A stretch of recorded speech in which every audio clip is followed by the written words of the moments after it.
If you've read my blog entry titled A New Level of Shop Storage, you may be familiar with this storage loft and the 2x4 ladder that I have in my shop. Adding this ladder to the storage loft really helped make this storage more convenient, but there are a couple of frustrations I have with it. It's very vertical, so it can be kind of tricky to climb, especially if you have something in your hands. Additionally, it's stationary and can occasionally be in the way of my miter saw stand for longer stock. The miter saw stand does roll, but it's heavy and not always the most convenient to slide out if I need to hang a piece off the edge of the stand. To address these issues, today I'm going to be installing a rolling utility ladder with a kit that's available from Rockler. For my particular setup, I'm going to install a track along the entire length of the 2x4 that makes up the frame and support of the storage loft. This will give me a lot of flexibility for placing the ladder, whether that might be anywhere along the side of the loft itself, or even over in front of the door if I need it completely out of the way. With the location of the install in mind, we can go to the Rockler ladder wizard to determine what parts we'll need. The wizard makes getting all of your parts together very easy. First, we need to decide on the ladder style. For the shop, the utility ladder is a great choice, but as you can see, they offer some really attractive options for bookcases and other interior applications. Once we've selected the ladder style, we need to pick the length.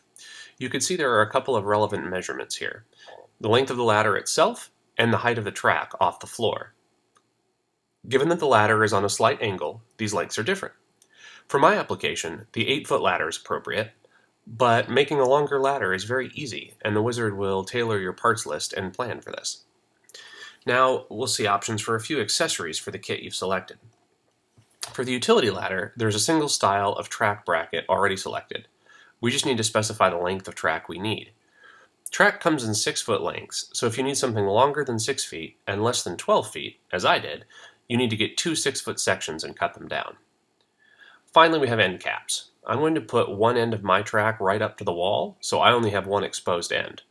The cap doesn't just make the end of the track look a little nicer, it also keeps the ladder from rolling off the end of the track, so it is a very important piece. Rockler provides optional wood kits for the size of ladder you've selected. You can definitely supply and cut your own, or you can get their kit for a clean and quick solution. Once you've selected all your options, you get a nice summary of the parts you need to order, including SKUs and quantity. The wizard really takes the guesswork out of getting the materials you need for your ladder, and makes it really simple. Now with the parts in hand, let's take a look at what we have. The main kit consists mostly of steps and related hardware. For the 8-foot ladder, you'll get 7 of these steps. For taller ladders, you can get additional steps on their own, and the ladder wizard will tell you how many of those you need. You'll get 2 of these roller bracket assemblies, which keep the ladder on the track and allow it to travel. You also get 2 of these rubber feet to keep the ladder stationary while you're on it. Each step will have 2 metal tubes bolted underneath for extra strength. Finally, of course, we have all the nuts and bolts we need to put this together. I got the wood kit from Rockler for my ladder, so some of the work is already done for me. If you're using your own lumber, you need to drill holes for the steps and make a couple of cuts to get the ends angled properly. That's all laid out very well in the instructions. All I need to do here is measure up and in from my top step to mark the location of a 3/4 inch hole that we're going to use to secure a wooden spindle that sits at the very top of the ladder. With that location marked and a 3/4 inch Forstner bit in the drill press, we can put those holes in place on both pieces at the same time very easily. We have 2 more small holes to make, this time with a 1/4 inch Forstner bit. These will be used to secure the roller bracket assemblies to the top of the ladder. The roller brackets slide right over the edge of the wood. Then we just drop the bolts in and secure with the nuts provided. Make sure you do this with the wheel portion of the bracket facing up. The spindle installs very easily. We just apply a little tight bond to the shoulder and set it in the hole we drilled earlier. This assembly process works best if you can set the entire unit up on a bench or table. Each step requires 2 of these tubes to be installed underneath. They're a snug fit, just line them up with the holes on each side of the step. Take one of these and thread it onto the end of the supplied rod, then drop the whole thing through one of the step holes.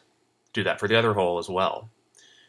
The rods will then drop through the step and the tubes inside of it and into the matching holes on the other piece of wood. The first couple steps are a little precarious. If you're doing this by yourself, it's easiest to get the spindle in place, then do the first step at the opposite end of the ladder so that it supports the whole length. Once you have one done, repeat that same process for the rest of the steps, and just partially tighten the nuts on both sides. We'll finish tightening everything else when it's all in place. Center the feet on the bottom of the legs, and then drill the bolt holes. I'm just going to drill these in place. The feet bolt in just like the roller brackets. Now for the track. As we found earlier, when we were looking at the ladder wizard, the track comes in 6-foot sections. I have just over 9 feet of total length that I need to cover, so I have 2 6-foot sections that I'll use. The instructions say for best results to evenly cut the pieces.